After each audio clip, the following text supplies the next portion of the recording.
I'm going to run to the bathroom real quick. I'll be back.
Good morning, Dennis.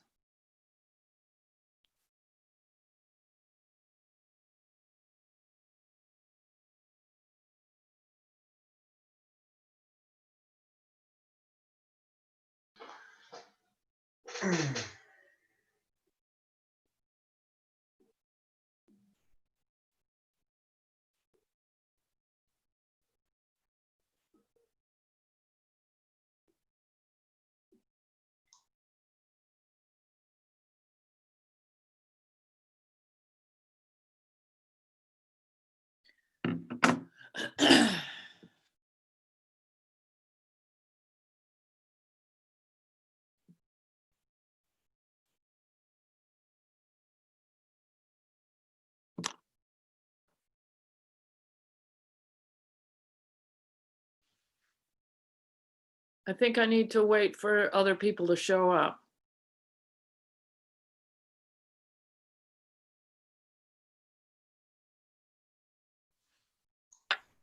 I'm glad I'm on time. Yes.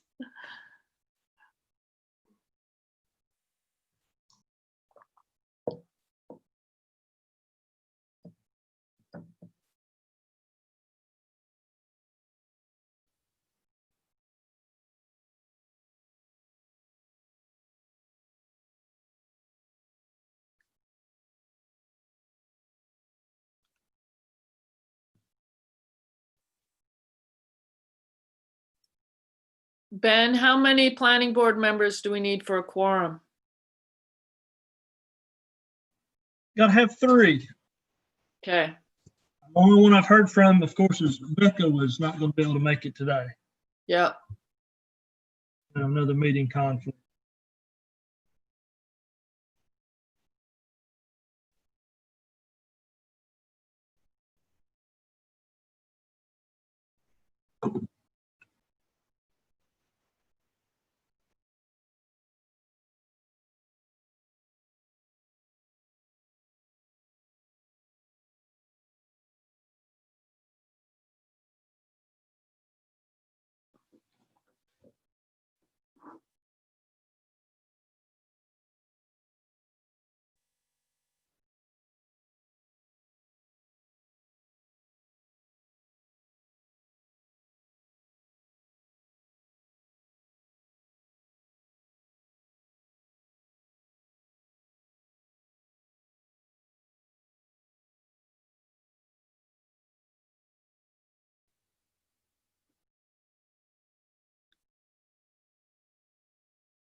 Good morning, Bill.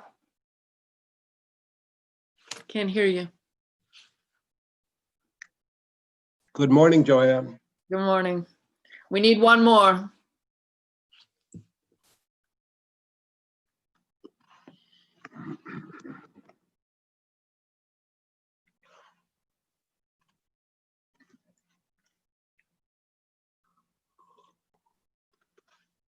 There we go. Good morning, Philippe.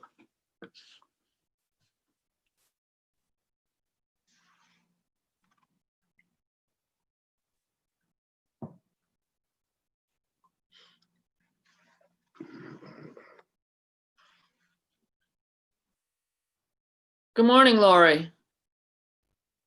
People are Can you- muted. Morning. Good morning, everybody. I'm going to do a roll call, or officially, I guess we call to order at 10:04. And I'm going to do a roll call because I think that's required with the new rules about Zoom meeting. So Joanne Thorman is present. Lori Dobson. Just say Present. present. Philippe Donald. Philippe, your audio is off. Your microphone. And Bill Dowling, Present. present, and Dennis Dever, our code enforcement officer. I'm here now.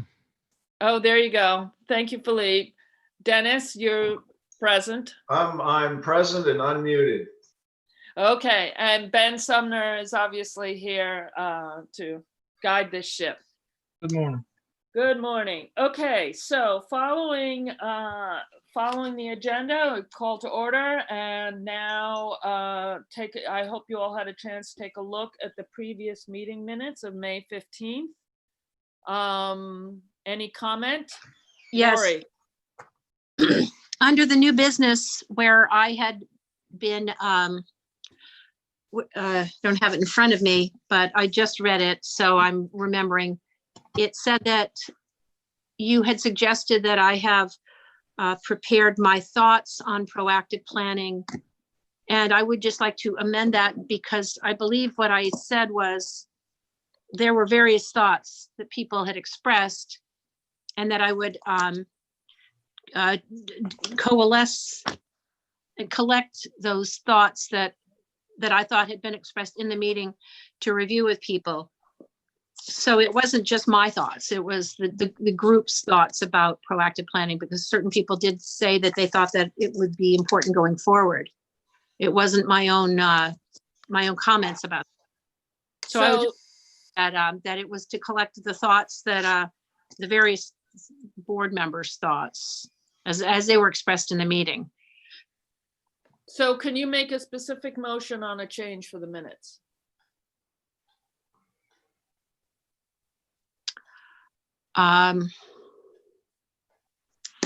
Can you read them? Does anybody have them in front of them? They can read that particular excerpt, and I could probably change it from that. Go ahead, Ben. I'll read it. Consensus of the board is to hold a meeting prior to May 29th, 2020. Chairman Joanne Thorman suggests Lori Dobson prepare her thoughts in writing on proactive planning measures for the board to review prior to the next meeting. Okay, can you just amend that last sentence, Lori, how you would prefer it to be read? I'd like it to say the board's thoughts. The planning board. Can you make that, is that doable, Ben? Does that make sense? Uh, The views expressed by the planning board. To collect the views expressed by the planning board. By members of the planning board. By members of the plan, but views expressed by members of the planning board. okay. I also would like to ask if it was said by next meeting, but I've been thinking about writing this. I know this doesn't pertain to that, but if you'll just bear with me for a second. My concern was that I wanted to make sure that what I wrote was accurate reflection of people's thoughts. And then I thought, this is going to happen at the tail end of this meeting. So my suggestion would be that if you all would bear with me, that I could contact you, or you could send me your thoughts by email so I could write them into a general. Might it be more Yes. effective to strike that sentence from the minutes?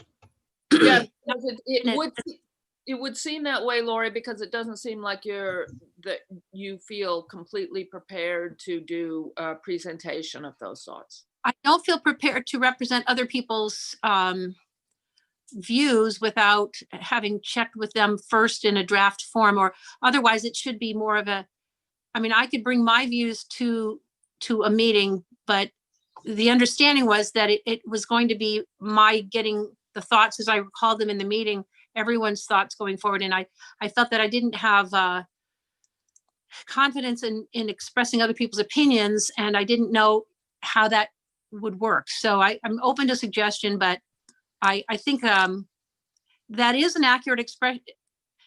That is an accurate representation of what was said in the minutes. So I'm happy to have that small change go forward.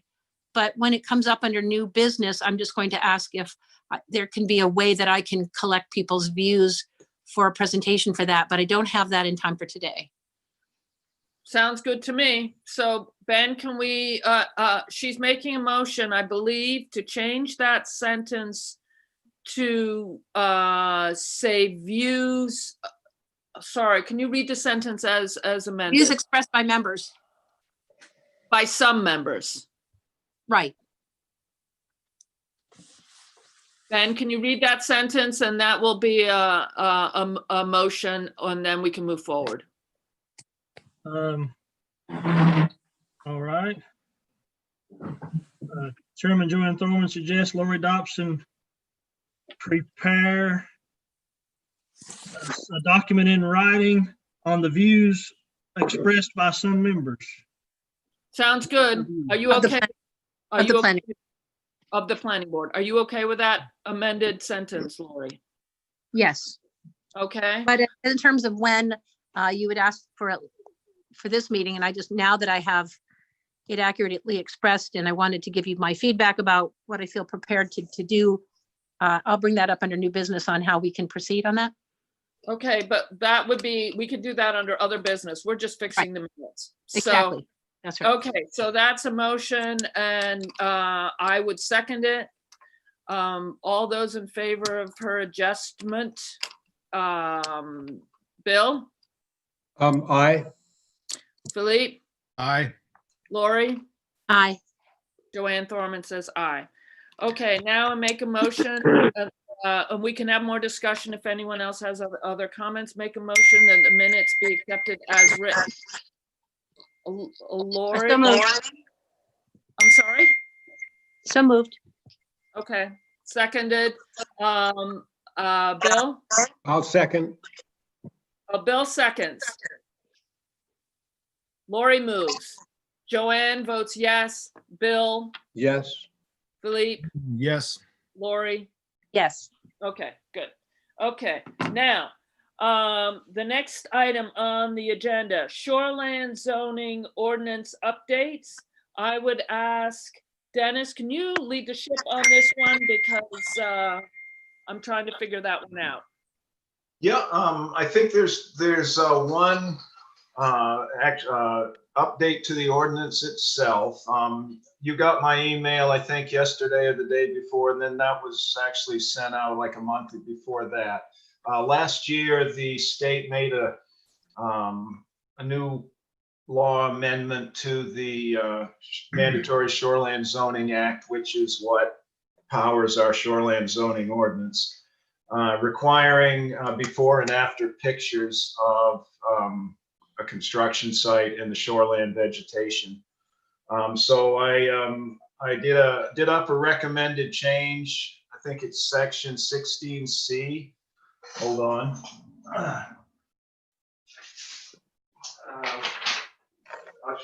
Actually, just in case everybody didn't get it, let me read what the change was from the law.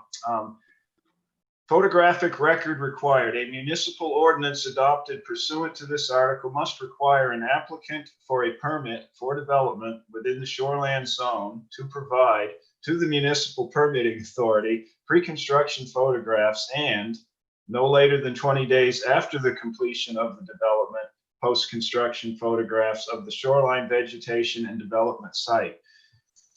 So what I did, and I think it's 16C under permit application in our ordinance, I'll read the whole paragraph. It's 16C1. Every applicant for a permit shall submit a written application, including a scaled site plan on a form provided by the municipality to the appropriate official as indicated in section 14. That's all that's written. We want to add, the application must include pre-construction photographs of the shoreline vegetation and development site. Post-construction photographs of shoreland vegetation and the development site are required no later than 20 days after completion of the project. That's what we would add. I thought that was about the best place to put it. I'll open the door to discussion, but I'm 100% in favor of that. Does anyone else have any comment? Lori?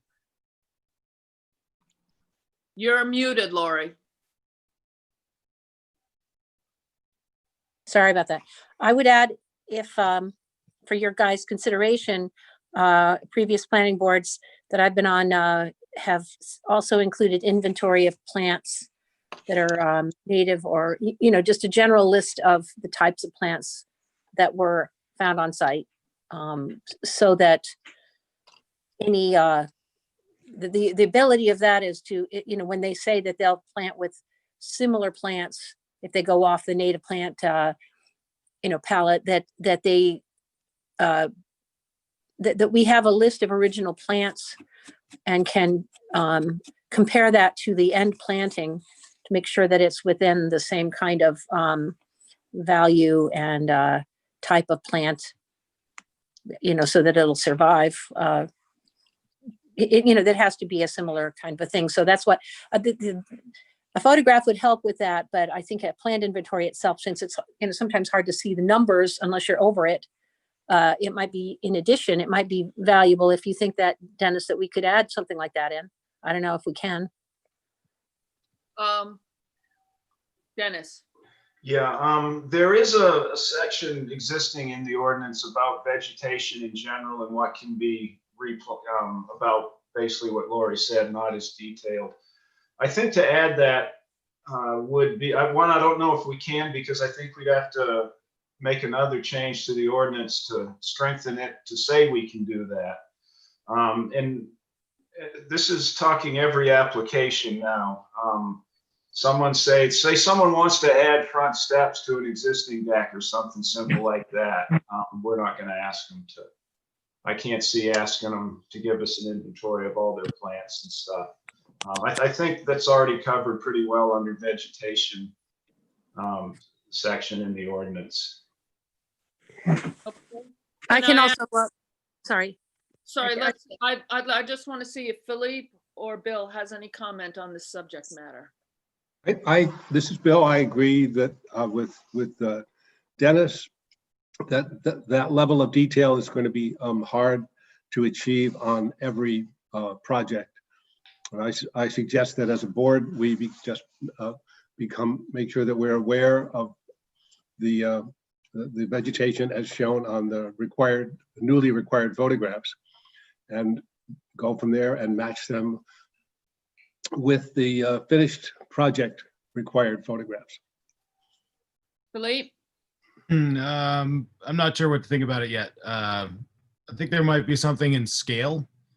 You know, like if a project was big enough that we would want a more detail. But I think for right now, it's hard to be specific on all projects. I have one more comment and then I'll go to Lori. You, instead of saying just photographs, could we say add some wording like photographs from three different angles, just something to flesh it out a little bit? Or do you think that's not a good idea, Dennis?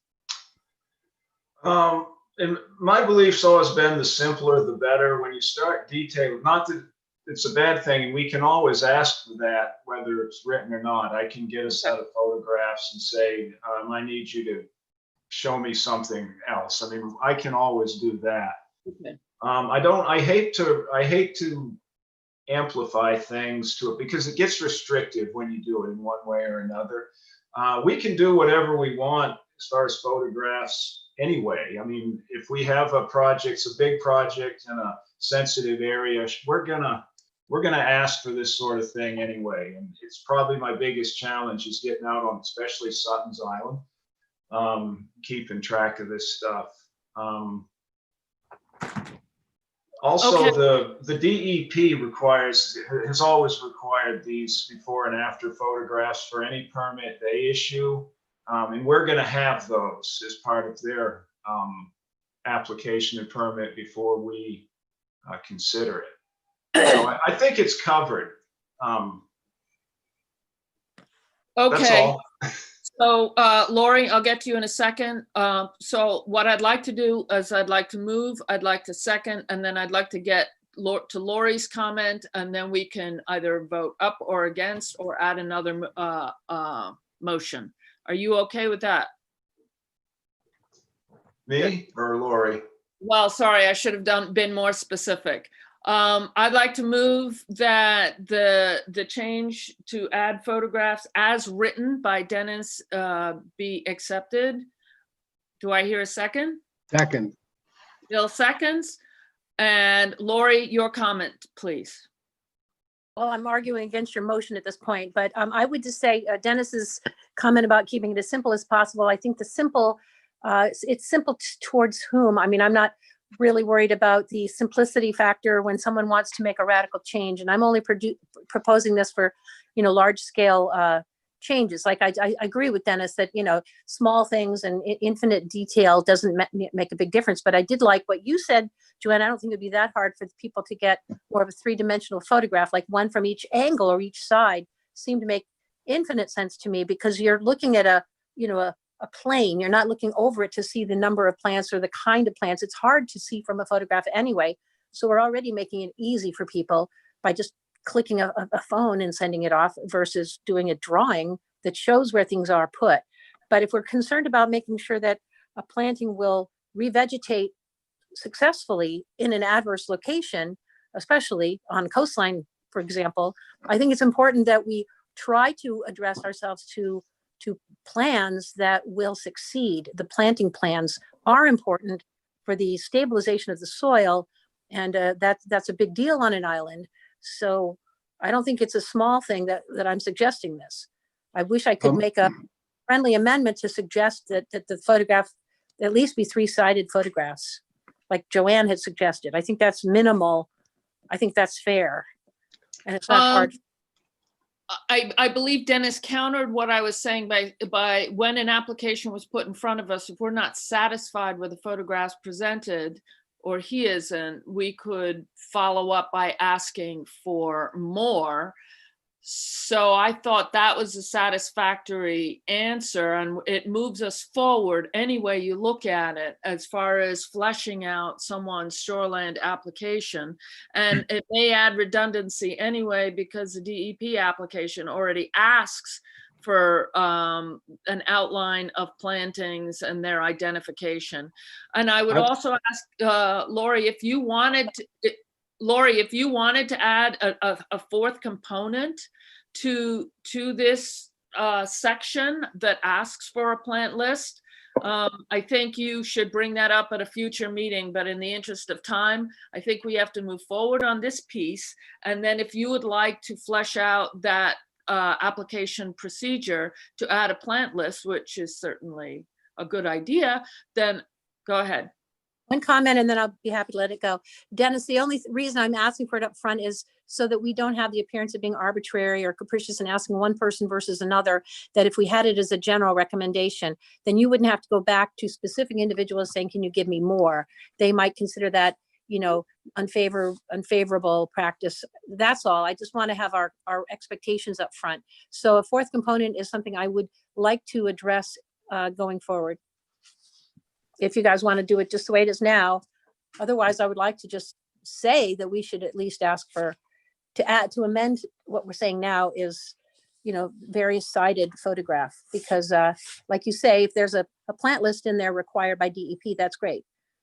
I actually think, Lori, if a plant list were required, that would have to be a separate item on that list of application requests, and to lump it in with a photograph may not be appropriate. In other words, as far as structurally, the way the ordinance is written, you're asking for photographs, you're asking for this. If you want a plant list, I'm not sure it's a subcategory of photographs. No, actually, I was just suggesting a 4-sided photograph or a 3-sided photographs. That's all. Is it possible that we could, if we felt a particular application needed it, that we could require as a condition additional photographs, and that we would not need any new wording to cover that eventuality? In other words, we pass this, we approve this application. One of the conditions is that we receive a more complete list of current plants and proposed replacement plants.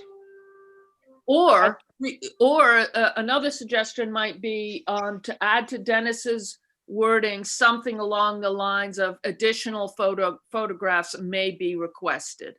There you go. Would that work for you, Dennis? We can. I think it's redundant because we can always ask for that condition. And I would, just when you're done and you get a chance, the section on vegetation, there's already guidelines on what percentage of trees that have to survive and how long you have and how big they have to be when you replant stuff, what you can remove, what you can't remove ad nauseum. You won't even want to sit and try to figure this out. I'd ask everyone to just take a look at that revegetation requirements. It's 15S. And then, then at another meeting, maybe to discuss strengthening it. I think it's already so detailed that it's not enforceable. But I just like keeping things simple. We already have the authority to say we don't like these pictures, we want different ones. And we do it all the time. We always ask conditions. Usually on most applications, there'll be a condition somewhere. Okay, Lori. Okay, I understand, Dennis, on your point of view is that it's redundant because you're very competent, and I do know that you would be wanting to ask for additional things if they weren't in your comfort range. I'm talking about point of view of being a planning board member. My comfort range, it's not redundant to say it out front like Joanne suggested. I think there's some validity to that. And I don't think then if it only strengthens our show of concern to show that we take it seriously, that additional photographs may be requested. that may be complicating it a little bit by, I don't think that's an extreme request to put that in. I think it's valid to say that. And if it wasn't, if we weren't actively concerned about shoreline erosion or that sort of thing, plantings wouldn't be as big a deal, but they are. So Perhaps why we not? should vote. Joanne suggested something. I'd like to propose that as a friendly amendment to the original motion. Philippe, Can't we, as the planning board, take this on a case-by-case basis? That if we're not satisfied by the proposal, that we can request more information or more photographs? I mean, do we have to do this for every project? Like change what we're doing right now?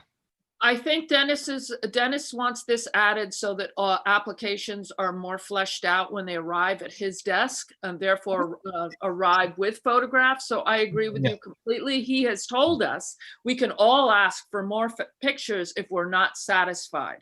So if I'm not mistaken, Dennis, you just making sure that when an application arrives at your desk, it already contains photographs as required by our ordinance, rather than having to follow up with a request of photographs. No, it's a new mandate for shoreline zoning ordinances that DEP requires that those photographs be, they just require that spiel there be put in there.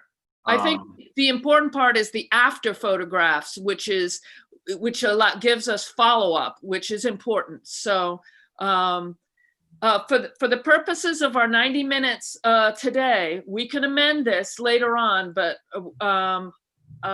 Lori, if you're making a formal motion, then we have to address that. There is already a motion on the table to accept Dennis's wording as read. Seconded. All right. I'll withdraw my request, my motion for a friendly amendment. Dennis, I will just, since obviously you're on top of this, my thinking is, when you have a photograph from one angle and then the before and after, it's hard. I'll be out of view, but I can still hear you. Okay. It would be better if when you're telling people about the photograph before and after, to make a point to do it from the same position, so it's easier to compare. That's, rather than a whole new set of photographs from who knows where, and it could look like a whole new planting. It's hard to compare when you're not doing it before and after from the same position. So I'm just suggesting that be part of your dialogue with them going forward, and it probably is already. So I'm willing to take it out of this formality at this point. So I'll withdraw my motion. Thank you, Lori. I think we're ready to vote. So I think a motion is on the table to accept the wording as written by Dennis and submitted. I don't know if you need to read it, Ben, but are you comfortable with us going forward with a vote on this? Yes, Bill Okay. is seconded. It has been seconded, I believe. So now the Yep. vote. So how do you vote, Bill Dowling? I vote yes. Philippe Donald? Yes. Lori Dobson? Yes. Joanne Thorman votes yes. Okay, that motion passes. Dennis, was there more that you had to add to this, or will this suffice for this meeting? That's the only change to the shoreland zoning ordinance itself. Once again, it's just a new state mandate. The other thing is the shoreland zoning map, though, about the split districts, as they're called. You probably saw the example from Kenduskeg's split district, their map, a little more modern. I really like our map. It's retro, but it's effective. The thing is, though, we have something on it called split districts, and I don't know, maybe this will work. You'll notice there's some areas, like right here, this is the Haith. See how it's got the district is yellow, and then there's also part of it is green. And we have those in several places. What that's saying is the green part is considered resource protection, is where the other color is whatever district that is in, say, commercial fisheries, maritime activity, for example. Now, so it doesn't say anywhere, though, in our ordinance how far in from the resource that resource protection part is supposed to go. And that's important. So we need to decide, is it 75 feet? Is it 100 feet? And honestly, I think we should have a special workshop just to review this map and see if the way the districts are shown is really still applicable, because things do change over time, but that's for the future. So say if I got an application for something that borders the Haith, and it's within the shoreland zone, but we're not going to be sure which district we need to consider it in, because we don't know the depth from the resource, how far back that is going to be considered resource protection, and then it becomes one of the other districts that it's colored, say limited commercial or one of those, and then it's going to, of course, have different standards. Dennis, can I interrupt you and ask you a question? Sure. Are you suggesting that when those resource protection districts were created, and I don't know if that was Hancock Planning, or if it was DEP, or if it was our planning board, or who created those RP districts, are you saying their dimensionality was arbitrary or undefined? I'm sure it was looked at and looked at by competent people.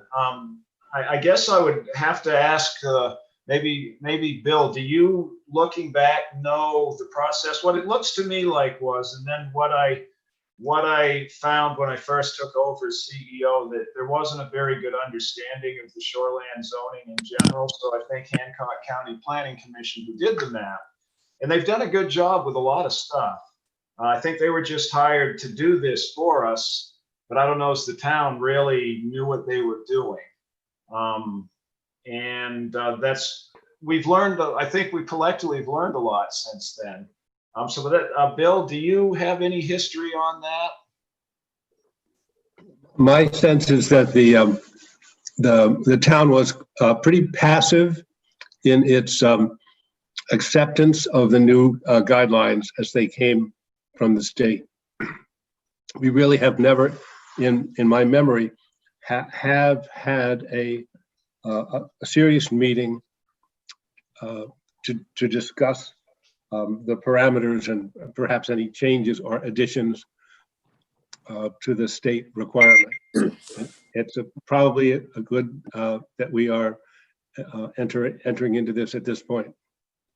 Okay, so I probably what happened was this: any changes to the map or the ordinance has to be approved by DEP. So I'm sure DEP was involved with it. I'm sure probably the Inland Fisheries and Wildlife, probably Memphis and National Wildlife Service were all probably involved.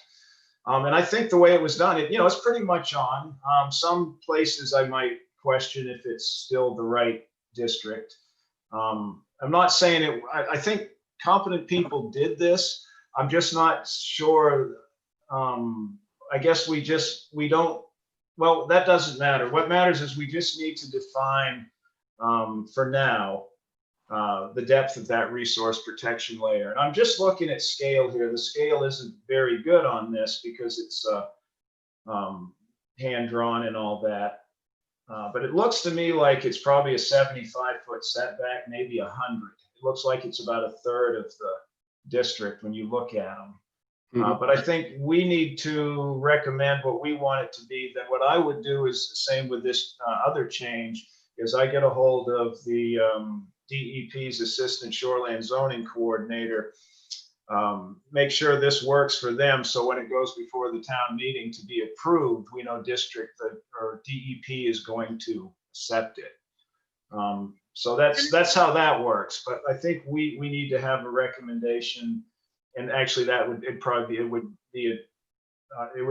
it would fly just fine with DEP, but we just need to define that, because if you've got a site that's straddling that, we need to know where that line is, because it can be a very different set of standards.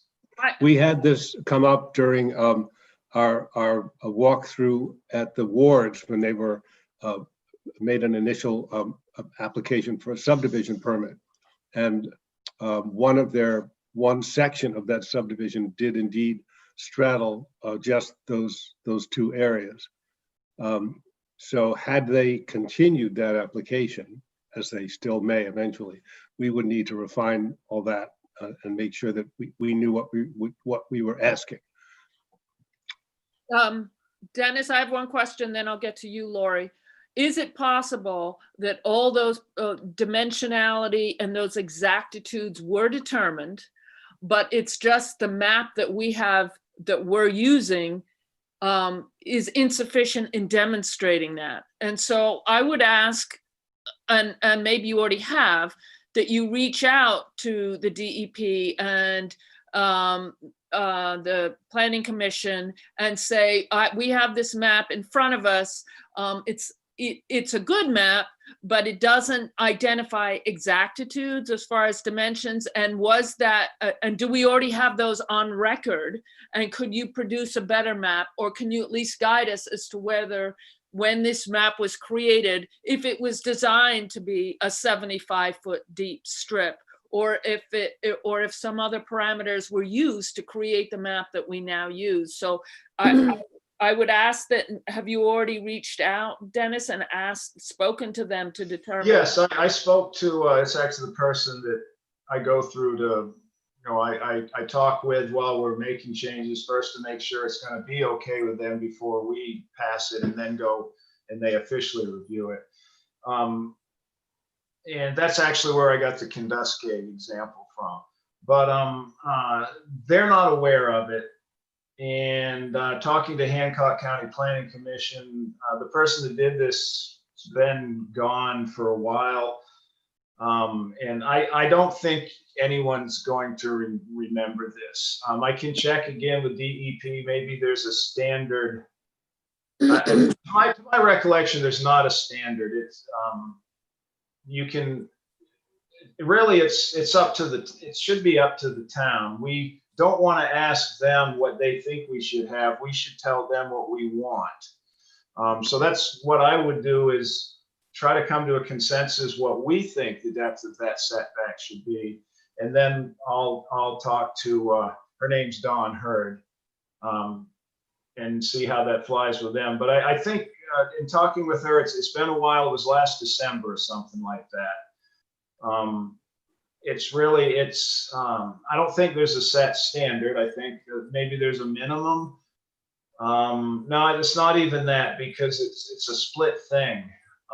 There are standards for a district, but for example, there's a standard what is supposed to be resource protection, but resource protection only. There's no standard for when you split the district as to how wide of a band that resource protection area is.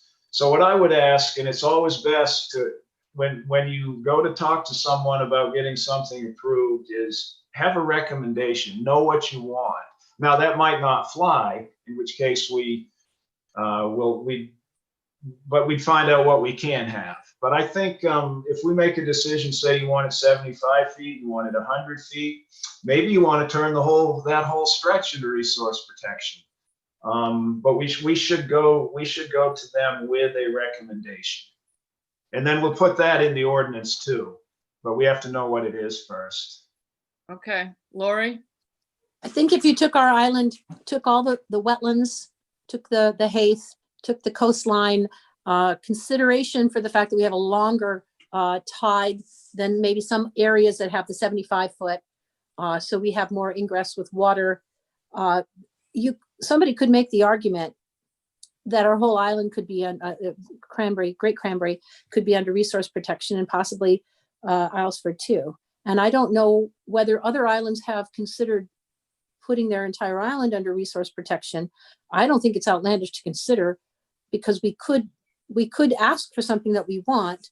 That would give us some more teeth in terms of how this is done. I mean, at this time, when that was originally done, we didn't have, some of the same concerns that we have now with rising tides, et cetera. So going forward, we could consider that. And this is the time when I would suggest that we get an expert in to talk to us about resource protection.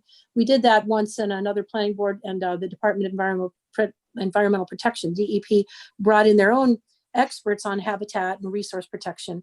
But we could find somebody. I'd like to look into this and find an expert to talk to us about what other places have done for resource protection, so we could draw a feasible and reasonable conclusion to suggest. And if there's a time concern here, a time constraint because of projects coming down the pike, if Dennis, you feel we should do something sooner rather than later, we could front burner this. I'm going to make a suggestion that we follow Dennis's suggestion and plan a workshop to address this. I think it's going to be challenging in the current situation. So I'm not sure if it's something that requires attention in June or July, because it seems like a workshop with maps might need person-to-person contact. Hold on, I got to turn my phone off. I have to call you back.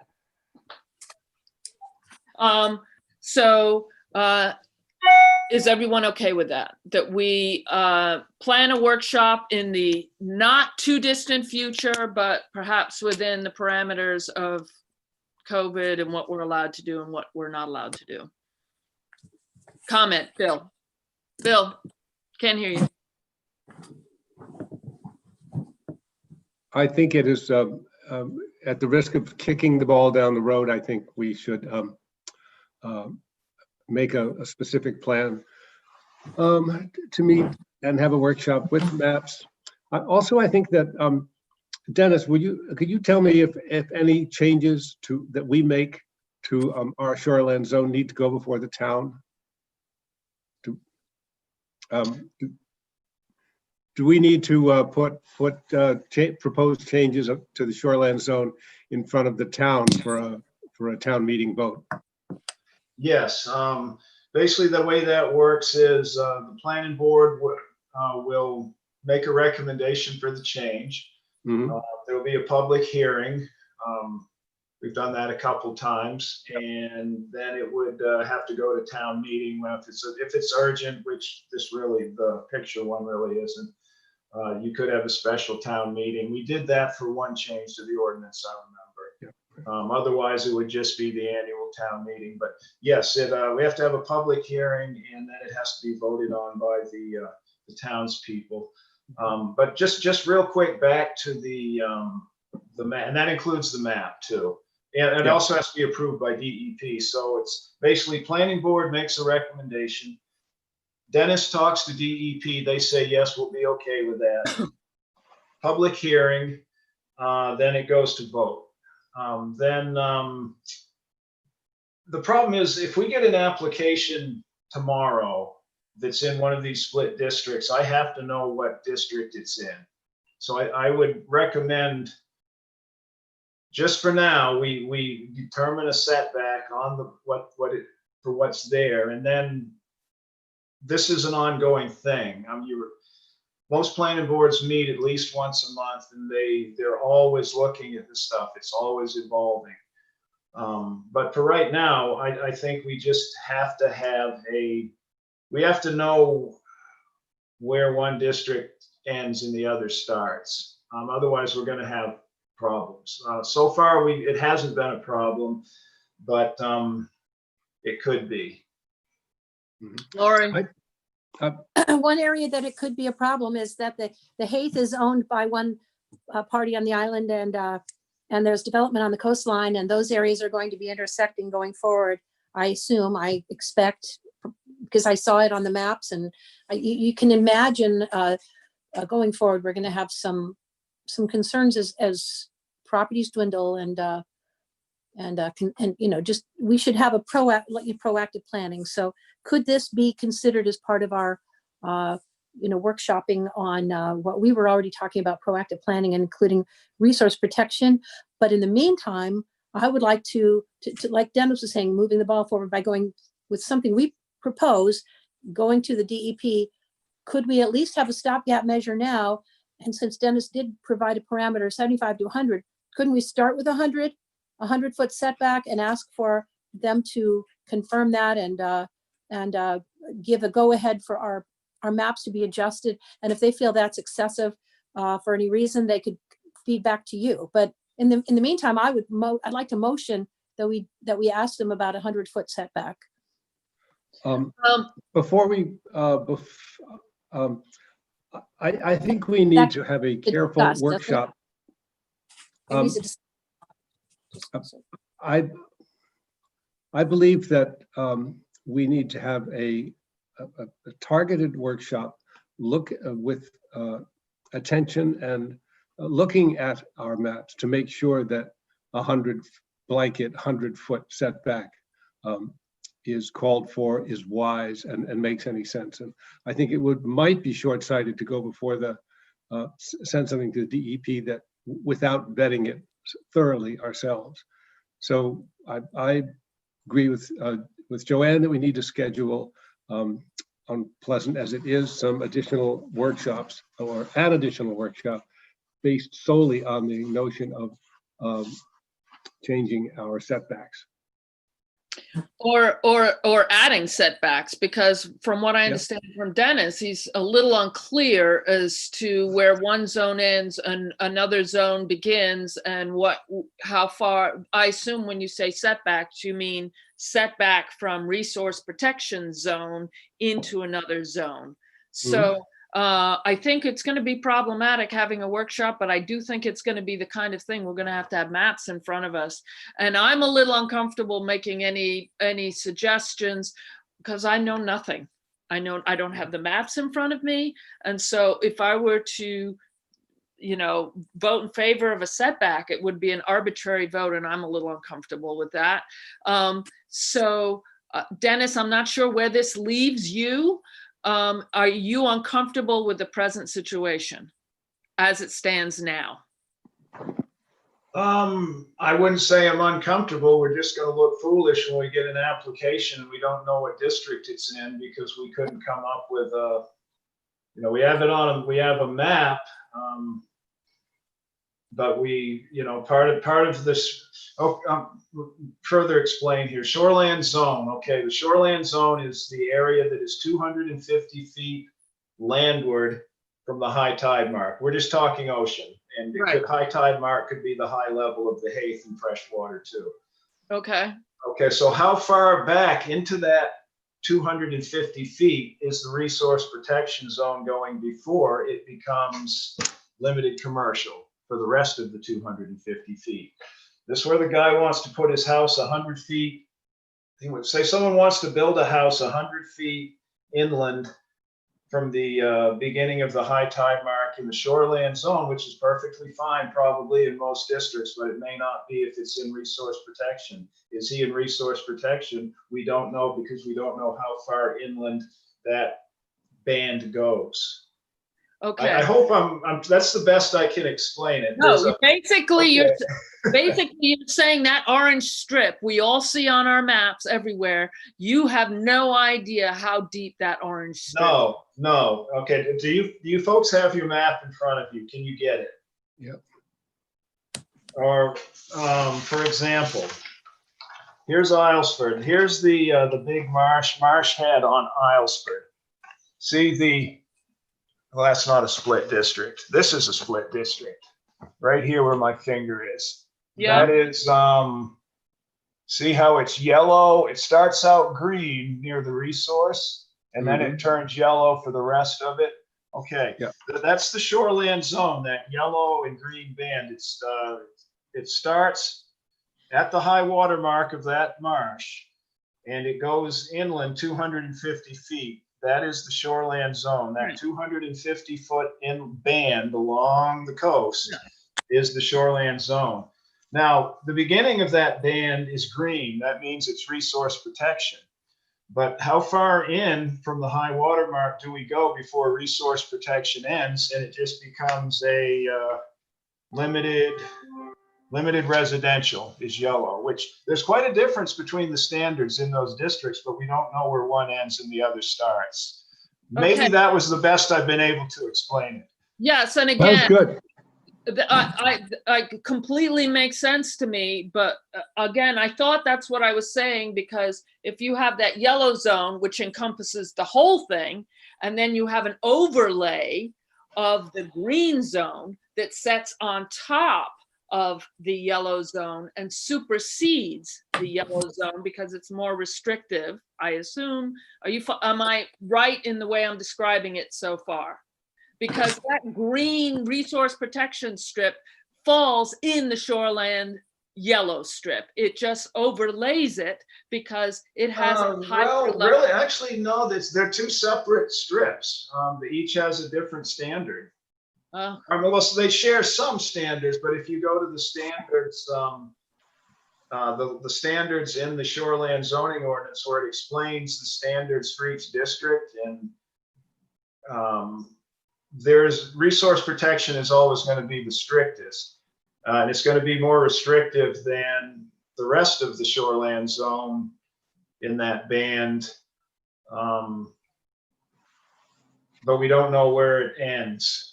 You know, so it's not really like it's not like you're taking a green overlay and putting it over the yellow band. It's two separate bands. They're both different districts, but we don't know whether whether resource protection ends at 75 feet inland from high tide mark, or does it end 100 feet inland? And see, so what I've been doing is I've just been assuming 75 feet. But we haven't had a problem with it yet. But sooner or later, there's a lot of our districts are like that. Well, Dennis, if I may jump in, when the Williams house on the shore here on the thoroughfare came up for permit, a very small portion of that house was actually out. Anyway, they did were able to play fast and loose with the 75-foot zone as opposed to the 250-foot zone. And at that time, the then planning board thought that we should go back to work and really refine these things. We never did, because we are purely a reactive board. When we get an application, we meet. So I regretfully and respectfully suggest that we schedule a monthly meetings in a regular, every third Tuesday or something like that, so that we're not always surprised, and we have no ammunition to deal with an application other than to accept it. I'd like to follow up, if I may jump in too. I think that's an excellent suggestion. I'd like to make the motion that we schedule a monthly meeting. Then we can become proactive, which is what we were all saying we think we ought to become, rather than reactive, like Bill excellently pointed out. That way we can start addressing some of Dennis's concerns. We can do more than just, try to gloss over it quickly, but we've got to get into the weeds here. So I'd like to move that we have a monthly meeting. okay. There's a motion on the table to establish a calendar of monthly meetings for the planning board. Do I hear a second? Anyone second? Bill? Come on, Philippe. Bill, I thought you just suggested it. Yeah, I'm just thinking about my scheduling. It's actually kind of nice to have this. Anyway, seconded. Okay, can we have a vote? Lori? Aye. Philippe? Yes. Joanne, yes. Bill? Yes. Okay, that motion carries. Did you get that, Ben? Yes. I think that'll solve a lot of our problems here that we're coming up with. Informally, without establishing this into a vote, we should probably, for the purposes of us sitting here, try and establish a day and a time in every given month that generally we can all sort of schedule our world around as best we can. Joanne, could Yeah. we do a doodle poll on this? A what? A doodle poll. It's a pretty simple internet app. I'll send you one. I'll send you the link to it, and then you put in your, in spite of the silly name, it works pretty well. Okay, I thought you were messing with me. Okay, go ahead. Me? No, I'm very serious about everything, as you know. It might Okay. be. But I'll send you the link and we can do Okay. this online and not worry, not try to use up the rest of our time on. Fair days and enough. weeks. Okay. Fair enough. Dennis, do you think that we hit number 3 sufficiently for you today? Number Which is- 3. Shoreland zoning ordinance updates. I was just wondering what the disposition was, what we're gonna do to decide on where the split district ends and starts. Well, was it within our capability to make such a decision at this point at this meeting, even if we wanted to? Yes, as I said before, you want to go to the approval authority with a recommendation. You want to go to them with what you want. Now, if you don't want to do that now, then are we going to do it in one of the future meetings? But I urge you to do it as soon as possible. We're going to look silly sitting in court over this. Dennis, do you have a suggestion? I would say make it 100 feet. Me too. The resource protection zones is 100 feet inland from the high water mark. And that's a change of 25 feet? What's that? Is that a change of 25 feet? It's not a change because it's never been established how deep in the resource protection zone goes. That's what we need to establish. It could go in 15 feet, it could go in 200. I see. Mhm. That's the problem. Lori? Since Dennis said he would take that to the DEP to make sure that we could get that, I'd like to move that we establish it 100-foot setback. Second, Philippe? Is there a chance that it's ambiguous because it varies on importance? Like we may not want 100 feet everywhere. You can't be arbitrary. Why not? I mean, no, it shouldn't be arbitrary, but maybe the definition changes. This kind of feels like why we should have a workshop and look at maps to see what we're talking about. I mean, if we have it established at 100 feet everywhere, we may be running into problems. I would be more in favor of establishing a temporary setting until we have a workshop.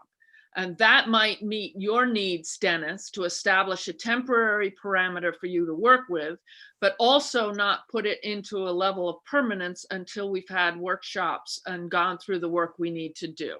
Does that, let me get to you second, Lori. Dennis, would that work for you? That's what I'm seeking is a figure, and temporary, everything's temporary. If you'll notice on that example from Kentucky that I sent you, it does vary in depth. Their resource protection band gets fatter and wider as things go along. But that's all, a simple something that if I get an application tomorrow that's in one of these split districts, I know how far inland the resource protection band goes, because it's going to decide what they can do. I'm willing to go with a temporary vote. I'm not willing to go with a permanent vote at this point, but Lori, go ahead. Yeah, I was just going to suggest reworking my motion, saying for the purpose of discussion. Well, I guess that won't work. I mean, Dennis, you said everything's temporary. What if we just decided that this didn't work? Could we just do another motion and change it back? Well, first of all, you're going to decide what you want. Then you're going to, I'm going to consult with DEP to make sure it flies with them. We have to have a public meeting, then it would be voted on by the townspeople, whether it's temporary or, I mean, everything's temporary. So if it's always changing. It's just to start. So Joanne, let me finish. It's just to start the conversation. It can be changed. It will maybe be changed if anybody has an issue with it, but it's starting out with a stricter, more restrictive, and it, if anything, would go less, unless people decided to go more.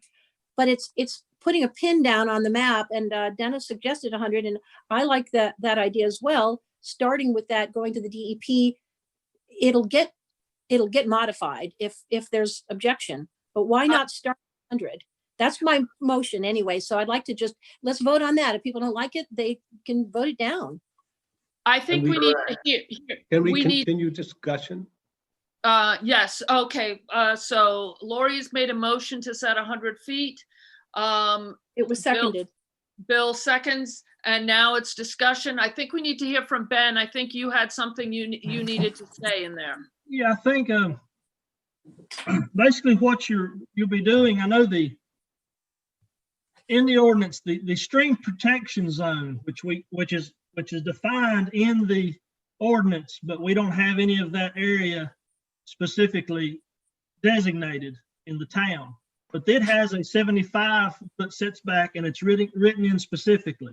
So I think what you're doing is wanting to rewrite, defining the districts of what that riparian, the resource protection setback is, and write it into section, the establishment of districts in section 13 of the ordinance. So really that would be, basically what you'd be putting together if you decide on 100 feet, we would probably need to rewrite the language of that section to add that, and then that would go in as we would send that through the process, just like we'll be sending through the process the earlier amendments regarding the photographs. That's correct. Okay. It would have to be what we would have to put we'd have to make an addition to the establishments of districts section. That's another thing. These split districts, you notice they're not mentioned in there at all. It defines the districts we have, but it doesn't define a split district. We would add a paragraph probably. I'd have to look at it and look and see what other towns have done.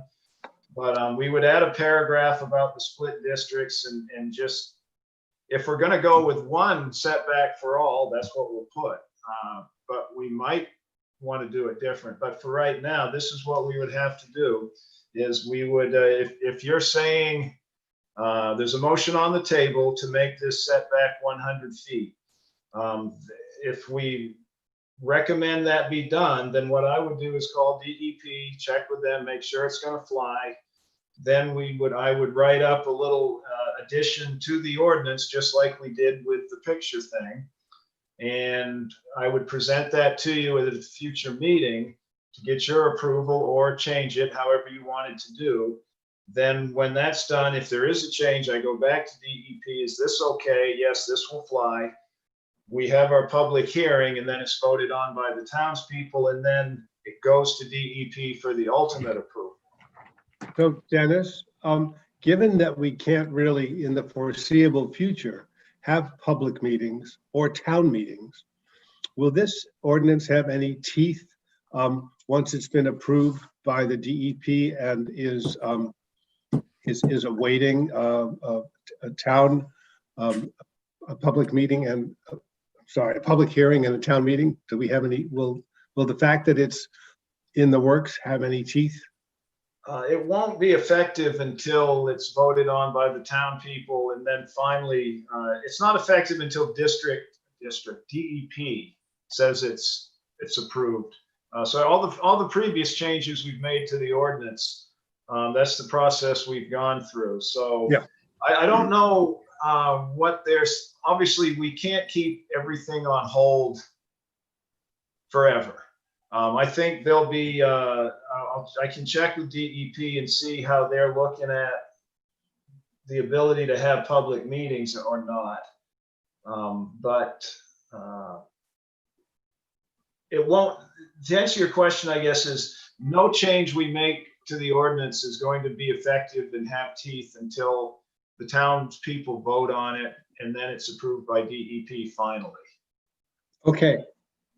Ben, I just want clarification. You're saying in our ordinance, we put the number 75 foot, and now we're in discussion at the moment of making that 100. Are we talking about two different things? Are we talking about, it's different thing, Dennis? Is that what you're saying?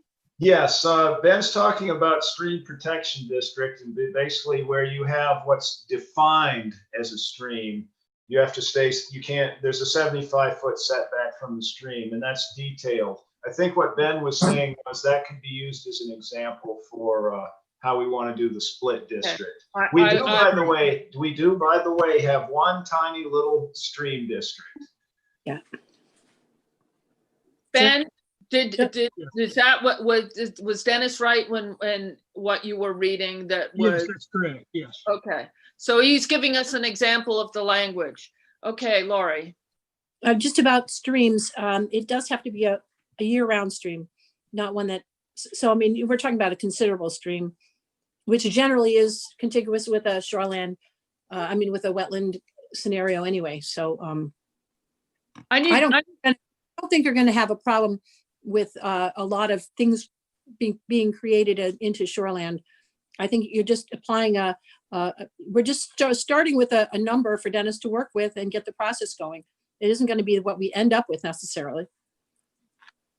So at this point, it would only be a recommendation. It has no teeth until it has to go through 10 different procedures.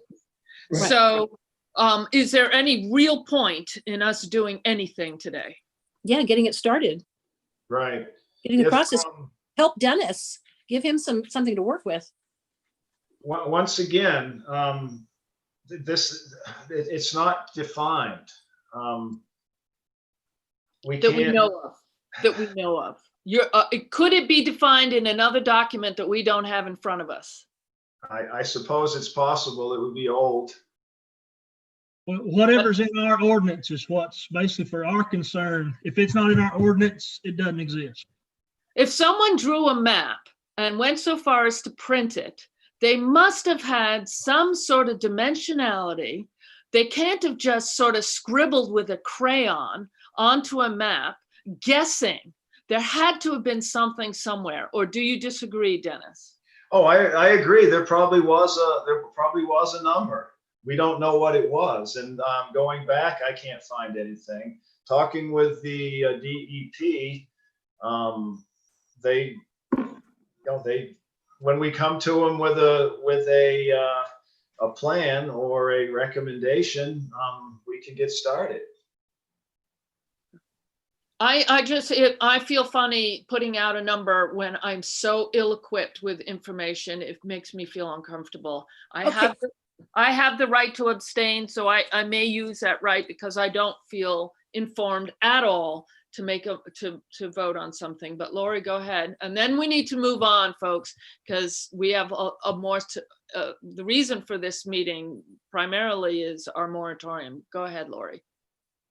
I think in either case, we'd be giving Dennis an arbitrary 75 thing that he can't work with, or we're saying we're giving him some direction to go forward and begin discussions with DEP. And I think that's entirely appropriate. So I'd like to move the question.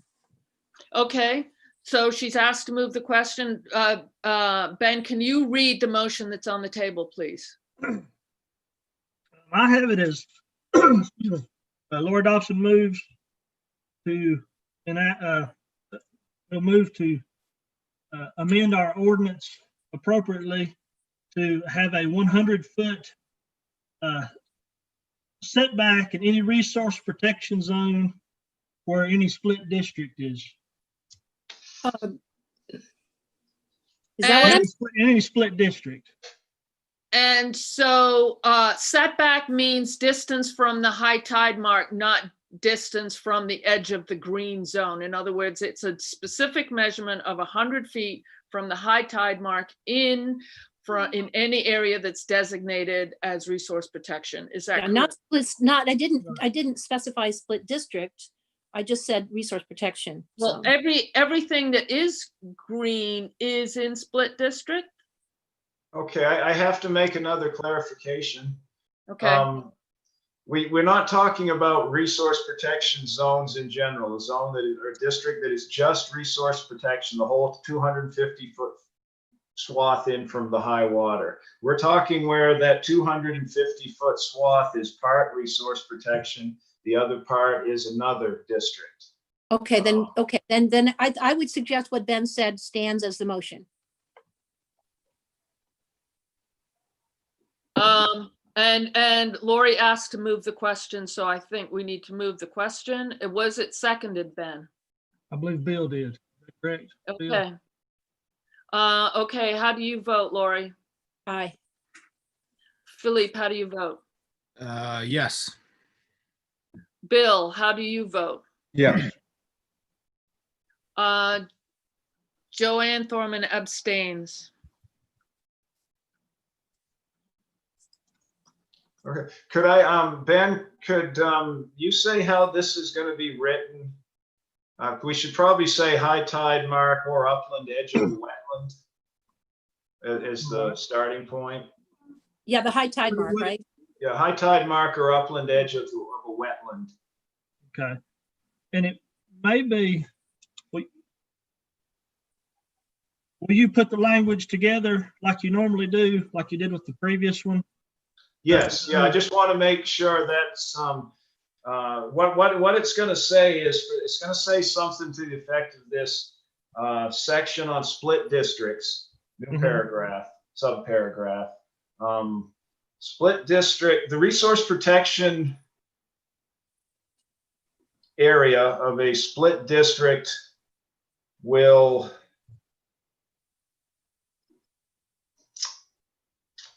be shoreward 100 feet from the annual high tide mark or upland edge of a wetland. It'll be something along those lines. Okay, that's I'll fine have with to me. tune it a little bit. Yeah, so to read and then quote, yeah. Yeah, so it won't be exactly the way it's probably going to be written in the minutes. And then Right. I'll present that to you, and then that's after talking to district and then DEP, and then that's what we would vote on for the recommended change, and then go forward with the process. Right. Okay, that motion passes. Now we move on to the telecommunications facility construction moratorium. I sent you a pile of stuff to read. Apologies, but I spent a day sort of doing some research, and I actually called Swans Island this morning to ask them a little bit about, you know, their tower ordinance. So I'm just going to do a quick synopsis, and then we'll open it to some discussion because, and I'm going to start with some clarification from Ben regarding timing. Are we under a gun with regard to this, or are your email suggested this could be retroactive, and so we're not going to, quote, run out of time after 90 days? That doesn't quite make a lot of sense to me, but can you clarify? Yeah, let me go back to that email so I can refresh myself. Give me just a second. Yeah, no problem.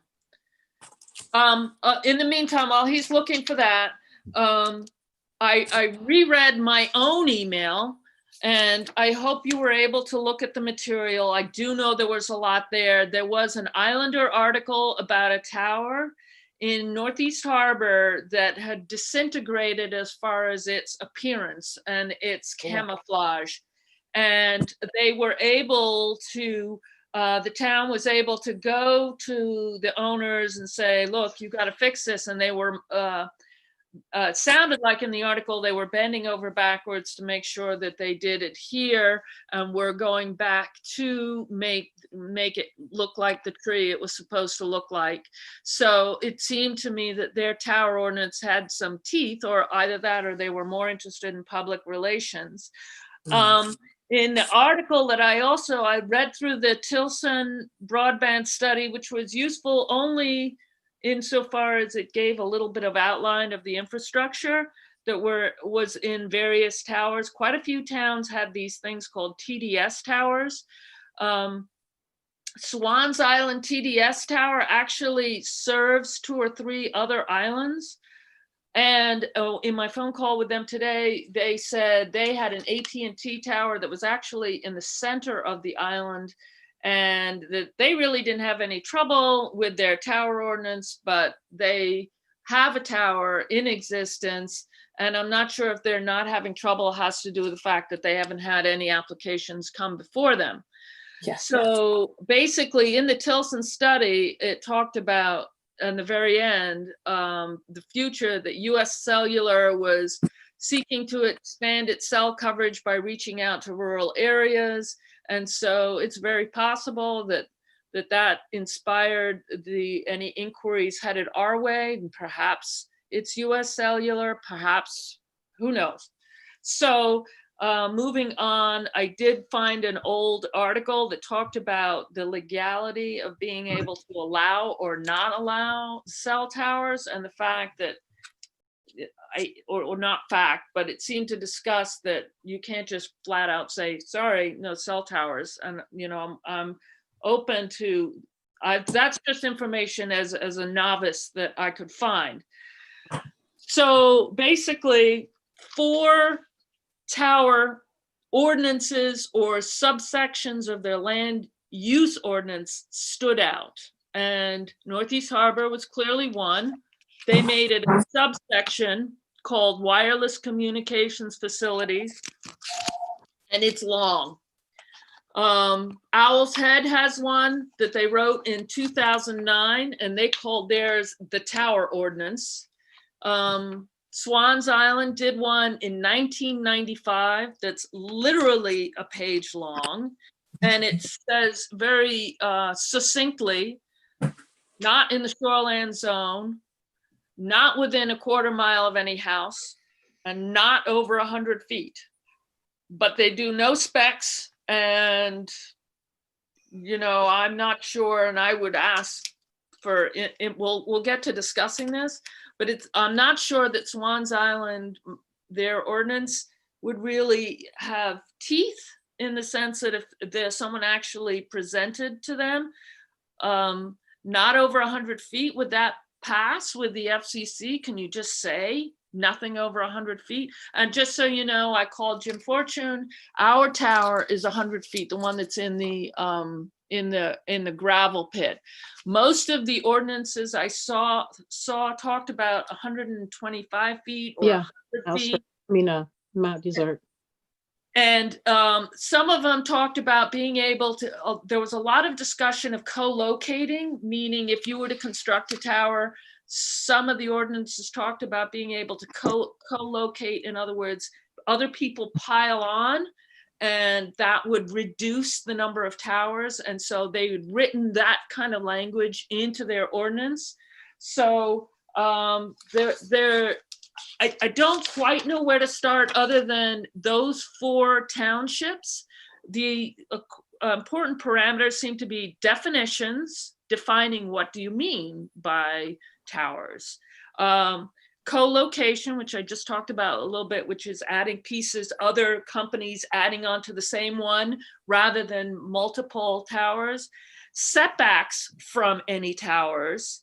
And for instance, Swans Island, the final point was shoreland. They said not in their shoreland zone. So that's my synopsis. We're going to have to dig deeper. We're not going to come up with a conclusion now, but it opens the dialogue, and so let's move Joanne? forward. Yes.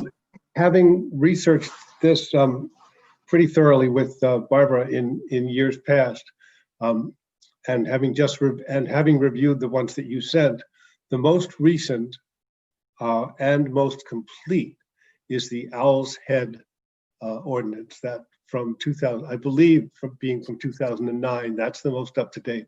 Yes. It has most of the allowable restrictions. The Telecommunications Act from 1996 is written so that you really have no choice. You have to allow a cell tower if they want to put one there. But none of the restrictions that a town applies can have anything to do with health, because the feds have said that there are no ill health effects from cell towers. So it has to be safety, property values. Those are pretty much, and a borderline allowance for aesthetic concerns. Seems to me that as we go through this, we will find the most clarity in the Owl's Head ordinance. So I do believe we should at some point sit down, compare all these 3 apples and 2 oranges or whatever they are, and come up with as good a blend as we can that serves our town. Lori, I agree with Bill. I did like Mount Deserts, the last one you sent, and they had specifics on the landscaping. I think that we were told concentrate on landscaping, make sure that that's in there because there is, for some reason, there's more specifics around that having teeth, so to speak. Then with the Swans Island, the shoreland, I was saying for extra exemptions, we could, of course, consider resource protection, shoreland, wetlands. And then also the screening that you mentioned about Northeast, if we had any ability to call for making it resemble something, but I don't know. I don't know if that's an issue, if that becomes something we'd have to monitor the upkeep of. I'm not sure that that's really worth doing because we don't have the kind of resources of Northeast, and we don't have the profile and the people that quite as concerned about it perhaps out here. So Well, I up suggest. in Salisbury Cove, the town of Bar Harbor put up that 150-foot spruce tree. They have a cell tower disguised in a spruce tree. It's not In that terribly. case, sure. So I'm open to anything else we talk about, but my point is, I like what Bill said about getting it all kind of worked in, but I didn't know whether we wanted to suggest either Mount Deserts or Al said, as you suggest, I'd be good with that. Suggesting that for now, we just have a motion out there saying that we have a working document, meaning we can work on it as we go forward, a working document that gives us our name instead of Al's heads. See if we can't sort of start wordsmithing on that. And use it as a format to begin, because otherwise we're talking. right. Ben, can you clarify? You've probably found the timing. What's the timing? Yes. As far as the moratorium goes, there's really not any, excuse me, time to have something in writing done before the moratorium expires. So that's not an option. However, and I think I've sent that email out to everyone, my understanding is that when the moratorium expires, at some point beyond that, when the town approves an ordinance, then it can be retroactive to when the moratorium expired. Now, I'm not a lawyer. I don't know if that would hold muster or not, but I think if nothing else, it's more of a factor to deter possible applicants until the moratorium is in effect. So whether or not it would hold up, I'm not sure, but I'm led to believe that the moratorium could be retroactive to June the 12th, not the moratorium, I'm sorry, an ordinance could be retroactive to the expiration of the moratorium. And you should probably focus on making, as get what you want made rather than focusing on having it done in the next so many weeks, because once you all have put your ordinance together, the timing is largely out of your hands. Okay. Because it goes to the selectmen, they have to decide to move on it, and then they have to schedule the public hearings, which have a lag time because it has to be public newspaper announcements. Much like with the shoreline zoning ordinance updates, there's a complete protocol. And it could actually be lumped into the same protocol as the shoreline zoning ordinance updates, and all that could be done at one time, whether to be a special town meeting, or a regular town meeting that could be scheduled. But so all those changes could be done at the same time. So probably for the board's interest is to focus on getting your ordinance like you want it, so that you can send it on in a timely fashion to the selectmen, rather than trying to focus on getting anything out there before June the 12th. Okay. Not realistic. I'm gonna look for two sets of comments. I'm gonna ask for Dennis's feedback and Philippe's. Dennis, go ahead, please. I really don't have any opinion either way on how you'd want to do your tower ordinance. I would suggest keeping them out of the shoreland zone. Other than that, I guess I don't really have a recommendation. We'll want to look at, they'll review the state statutes on towers. There's not a lot to them, if I remember correctly. Do you have a recommendation whether we, from a logistical standpoint, call it a tower ordinance and have it separate, or whether it should be inserted as it is in Northeast Harbor and Shebig into their land use, or have it be a separate ordinance? Do you have feedback on that? The way our land, okay, first of all, our ordinance really only covers shoreland zoning. The people traditionally don't want anything that the state isn't going to make us have. The state makes us have a shoreland zoning ordinance, therefore we have one. So it only covers the shoreland zone, that 250-foot stretch inside the high tide mark. Anywhere else on the island, it's just whatever other laws like plumbing or whatever are in effect. There's nothing, there's no zoning outside the shoreland. Now, our ordinance is called the Land Use and Shoreland Zoning Ordinance, and I titled it that way when we redid it so that we could have one land use ordinance in the future when we decide, if we decide to zone inland and have a tower ordinance. So yes, it could go into the shoreland zoning ordinance. Our land use and shoreland zoning ordinance is another chapter. I think it's going to be easier making it a separate ordinance though. Okay. Willie, do you have any thoughts? I do think it's a good idea to use another existing town's system to base ours on, because there's a lot of information in there. I mean, some of those ordinances are quite long, and I think it's good. You know, like the height restrictions seem to be to keep navigation lights from being necessary.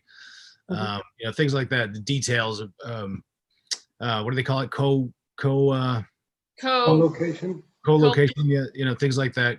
Great ideas. There was one that was, you know, wanted certain, you know, visual building restrictions, no guide wires, things like that. I mean, these are all good ideas. I think it should be by itself in its own ordinance, because I was thinking about, like, you know, we have a windmill on the islands. Like, does a tower like that has serves as a different purpose fall into the same guidelines? And what about our microwave internet emitters? Are those falling under the same? You know, Islesford has a tower. So this is a busy topic, obviously. Yes. Yeah, and you're absolutely right, because microwave towers, these TDS towers, there are some ordinances that exclude certain things, and some ordinances that talk about essential services, and then, you know, is what is an essential service and what isn't. So there's a whole slew of definitions we'd have to also adopt in addition to the rules. Is it just about cell towers, or is it just about things of enormous height, whatever they may be? And so I don't think this is going to be, I think you're right, this is pretty complex. So Northeast Harbor's one is quite, there's a lot to it, but they're also not they're an island they're a village on an island. So, you know, there is an advantage, and Owl's Head is, I'm embarrassed to say, I don't even know if Owl's Head is an island. Peninsula. A peninsula. Okay. So I'm not sure if some things particular to islands matters. And so therefore the Shebig ordinance or subsection could be relevant there. And Swan's Island, one pager, maybe that meets muster, but I'd be very surprised if it's only one page. It doesn't seem like it has a lot of teeth in it, because, you know, if it just says flat out, can't do anything over 100 feet, but we're not allowed to say you can't do over 100 feet. I mean, does it hold water? It was, what's the point of passing an ordinance that has no teeth? So how do we find that out? Those are some of the questions that concern me. Lori? If we go back to the idea of a working document, just put it up there, pick one that we think is generally applicable. We could always bring in, like Dennis suggested, shoreland, like Philippe was talking about size, I'm also thinking maybe we could ask, add in or suggest adding in things like that any applications would have to meet an approval by a town planning committee, which we could form and which could, the whole idea in my view is to throw up roadblocks and whatever is the most effective in order to kind of tamp down any companies coming in with their own priorities that don't meet ours. So I just think if we put something up, I think also that shows our seriousness. And doesn't that also help as a deterrent that legally, that we had something already in motion that we were working with as a document? I would think if I were a tower company, I'd look elsewhere if I saw that level of effort. Can I We put ask? something up already. Right Go now. ahead. Go May I ahead. ask Ben to clarify why it's not important or beneficial for us to try to get something going before our moratorium expires this month? Well, I I didn't didn't say it understand wasn't that. important or beneficial. I said it was physically impossible. Because if you approve, let's say you've got an ordinance in front of you today, Yeah, the earliest it would go to the selectmen. Say you approved one today that you already had. Once it goes to the selectmen, they can choose to consider it next week, or they could put it off till July. Let's say they decide on next Tuesday that they love it and they want to do something with it. Then we have to schedule a town meeting, and there has to be a 2 weeks in the newspapers, public notice, and then we have to have a public hearing. So between the 2 weeks before a 2 weeks notice prior to a public hearing, plus the notice prior to a town meeting, you're looking at over 3 weeks. And So basically physical- the ship had already sailed basically almost at the time that we passed it in town meeting, because there was no way we were going to be able to jump through all those hurdles in the time period, write it, get it through all the boards, get it to public hearing and get it to town meeting all within the 90 days was going to be a feat for, never mind a pandemic, for any Well, town. but so supposing, following up on Lori's suggestion, we take the word Owl's Head out of the title and write Town of Cranberry Isles, submit that as a document in process to the selectmen to act on it in their next meeting, so that we have a track record of our feet on the ground moving in this direction. I think waiting and I don't think we will be well served by waiting. I The agree. selectmen can't technically act on a working document. It would have to be a final approved ordinance that the planning board has approved, and you're just throwing something out there with, I don't think that would reflect too good on the planning board. Well, could I say back to that is that we can at least alert the selectmen in a meeting that we have done such and such. We have begun our own process. We have a rough draft using language we've worked with from other searches from other townships, and that we are in the process of it. And they can note that in the minutes. And it's those are official minutes, a record of each select board. It doesn't mean that we're asking anything of the select board, except to so note that they've received it. Just like a town clerk would note certain things being brought in as documents to them all the time. They note it, it's in their minutes. And that to me is potentially actionable. I don't know to what extent, but I do know that towns do try to do these things in an effort to deter them. Because, if they get enough feedback that they're headed to trouble, that's not an area they're going to invest in as much. So that's my suggestion, is that what Bill said, that I do think we should have a motion and do the same thing, but That doesn't change the time constraints of having a legal binding ordinance. Right, agreed. Um, Nevertheless, the only thing I would add, which is a little bit separate, is I do need to note that the Owls had amended their ordinance in 2009, which for some of us feels like, oh, that was only what? Couple years ago. Well, that's 11 years. And in the Yeah. in the world of telecommunications, I suspect even 5 years is a lifetime. So I would ask that we at least research what's the newest document out there that might have the newest specs and may have been drawn up based on the failures of older ones. And so that is something we should think about. So Northeast Harbors may in fact be newer, but I don't know the answer to that. So I think it's worth a phone call. So from a practical standpoint, based on what Ben has said, how are we going to do this as a group? How are we going to, as an action, take these 4 or 5 documents? Are we all going to go to our desks and come out with a document? And then we'll end up with 5 documents. How is that going to be useful? So from a practical planning standpoint, how are we going to move forward to create this document? I'm asking, Dennis, go ahead. I think what we need to do is we first have to define what do we want to get out of it? What is it we want? What is it we don't want? Okay. That starts with a mission statement.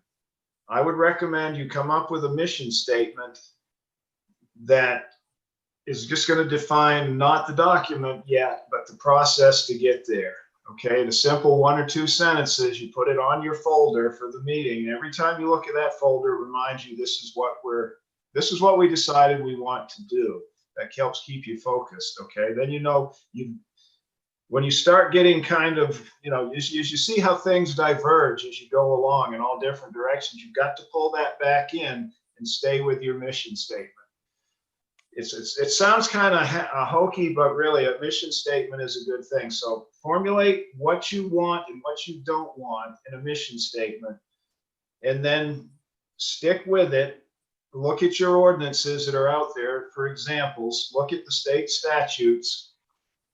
Pick what you want, throw away what you don't want, maybe add some things that aren't there.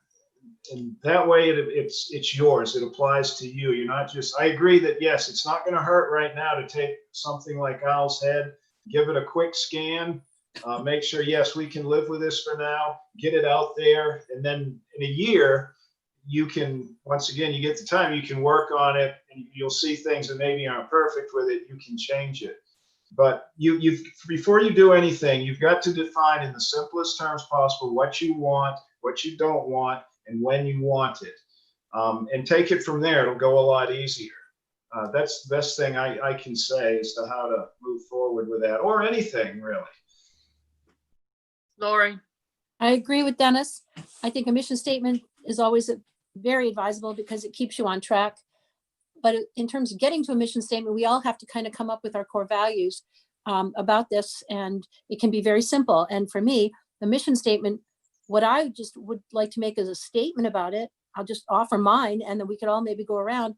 What I want is to have a working document that provides the town the power to control the building of cell towers on our island as much as possible. And I'd like that to be put in place start as soon as possible. So, I mean, so what I want is that. What I don't want is to leave it open to the corporate decision to exploit our island, to however they want to. And who knows what they could do? Who knows what they might want to do in this area to have a tower here that could reach all these different areas that are, who knows what they could do? So that's what I don't want. Dennis? Yeah, that's good. Thank you, Lori. Core values. We need to produce those before the mission statement. That's very simple. They're words. What is a core value to our rules about towers? One, okay, aesthetics, that's going to be in there. Safety. Every one of the, Yeah, and then it goes from there pretty quick. Every one of these, every one of them says the standards and requirements are intended to regulate the location in order to A, B, C, D, protect and preserve the aesthetic quality, preserve and protect the character. And every single one of them has an A, B, C, D or a dash with like 6 to 10 core values that drove the document to begin with. There you go. Start with those, take out the ones you don't like, add the ones you do, and move along. Okay. Ladies and gentlemen, I am out of time. This is Bill. Let's converse, try to follow up on emails. So let me know what you decide. Regretfully, I have to leave this meeting. Bye. Okay, bye. Really want to put anything in motion in place without Bill, just leaving the few of us that are left. Personally, I would rather go by what construct a core value based on what we've already seen. I don't have any objection with arming this thing with all the different wording for core values that have been listed in any of the other ones, because I can relate to all of them. So Also, we may already have core values written into our other ordinances that we can borrow and reuse that are quite in depth, and just reuse them if we agree with them. I assume those core values were established by those folks that were before us and by the townspeople. So I suspect they've already been established to a certain extent. My question is more about the logistical practicality of how a group on Zoom is going to pull together an ordinance. And that's my concern, is we can talk and talk, but logistically, how do we create a document within the parameters of Zoom meetings and planning board meetings? Do we have a document that circulates via email that goes to everybody? And then everybody's going to put their 2 cents worth. We'll have something. I'm concerned it will be a great challenge. So Joanne, to meet that impossibility, I recommended that we start with a working document. The Owl's Head one is fine. I mean, we could just suggest that one because it sounded like that worked for everybody. We can always cut and paste if we want to from better wording or wording that more resembles our core values and our mission. But let's start with that one. And because you can mold it however you wish, but without something in front of us, we're not gonna be able to do this at all. So why not? And then once you have something, it can be printed out. We can look at it. We can, we can take time with it, but it has our name on it. And then it becomes more meaningful. Does that relate to us? I think it's almost better to start with something that's actual rather than figurative. So I would like to make it, I don't want to be making all the motions, but I would like to move that we start with the Owl's Head document, put our name on it, and then look at it as a potential ordinance. And then you've got something to work with.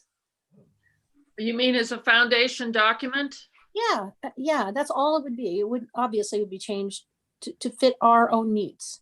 Okay, so we could certainly, I think, eliminate the Swans Island document in its beautiful simplicity. Maybe that's to their own detriment. I guess we won't really know that. The only caveat I had to your motion is, I don't know if 11 years old is too old to not be a practical document to work with from a technology standpoint.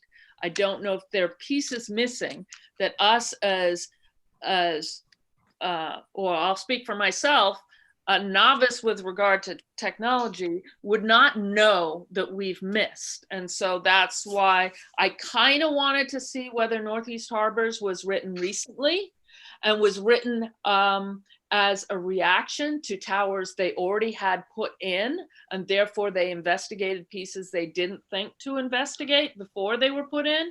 So I just would want to take a look at that, but I don't think that excludes your motion to use the Owl's Head document as a physical starting point that we could all jump from, even if we find in a subsequent meeting that there were too many pieces and parts missing. Philippe, do you have anything to add? I agree with that. I also may, we'll see how this goes, but I think we should have a mission statement. And I was kind of thinking something along the lines of, that our mission statement should be to legally define and restrict commercial communication infrastructure for the Cranberry Isles or within the Cranberry Isles. And I think we should use the Owl's Head document as a basis. I think we also might benefit from having a chancellor, having one person that maintains the document as it is updated and changed, where we can all have inputs, changes that we would like to make, either additions or omissions, but that one person should have the core document. And maybe the core document could have color-coded inputs from each of us so that we could each talk about each of our versions and which one. Sure. No, I'm just getting to the, back to this, the Zoom mess. Our meetings are taking forever, and it's very difficult to keep information contained. So I just feel like it helps to organize if we have one person that is organizing that central document. Well, if we do Even it. if it's just how we pretend, do it. it just helps us focus. Okay, If we do Because it. as an- otherwise, we're going to have a billion emails going back and forth. That's and it's right. gonna be really That's difficult to right. keep things straight. Sorry, I didn't mean to interrupt you. I'm just saying, if we do it or not, it would still have to have a second and voted on, and then how we do it, and adding on mission statements, and I also like the ability to add as we go forward. Anything that's a document has to start with a working document, so that's why I think we should decide if we want it. okay, so I'm okay with this because what I like is actual forward progress. So there's a motion and I will second it to use the Owl's Head document as a foundation working document. Mhm. And we may find that it doesn't meet muster, but for now it's a starting point, and we may edit our way completely quite far away from this original document, but at least it has the structure for us to start with, and it has. Philippe. Should we at least have a motion that we are beginning a working document? Uh, I move that we begin a working document using the. we have a Owl's- motion on the table that we already have to address. I think you made a motion. Ben, can you help us out here? Yeah, I just got it that Lori had moved to use the Owl's Head ordinance as a draft for moving forward. Okay. Wording. Do we need to have? Working Document is that more was technical. when you're I'd working rather on the document? place my words there. Philippe, go ahead. Say what you just said. Do we need to have a motion to establish that we are working on a document? Ben. Ben, I'm thinking. you're thinking. No, I mean, that's, No, wait, How about this, Ben? Before I make a motion, how about my thought that we amend Lori's motion to add for the purposes of starting the creation of a telecommunications ordinance, and that way we kill two birds with one stone. all right, I'll second your friendly amendment. okay. Does that meet what you're talking about, Philippe, a little bit? Yes, just it just seems to simplify it. We want to use the Owl's Head as a basis, but we're creating our own document. So we should have that established so that we can add the Owl's Head framework to it if we so choose, and change it as we're going for one central thing, which is to create this document. What I also like is this establishes for a matter of permanent record that we are in fact working on our ordinance Right. within the parameters of our 90-day moratorium. And I think that may have some legal teeth if it ever came Yeah. to it. Yes. Yeah, that was my thought. All right. So guys, do you want to do a friendly amendment? Do you want me to remove my amendment and rework it? to what And that would- can you read what you have as something that's on the table?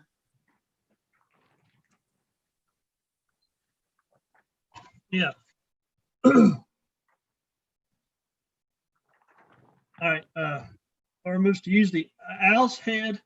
Was it a tower ordinance or a telecommunications ordinance? I'm concerned about the use of tower, even though I use that word informally. I think, I'll use telecommunication or yeah. All right, ordinance. so moves to, how about, Laura moves to, commence the preparation of a Telecommunication, document for the purpose of a telecommunications ordinance. right. And then we can use it for that intent, but I think keeping the motion simple is better in terms of, we can fine tune what we want to do for later, but just, Absolutely. that's clear.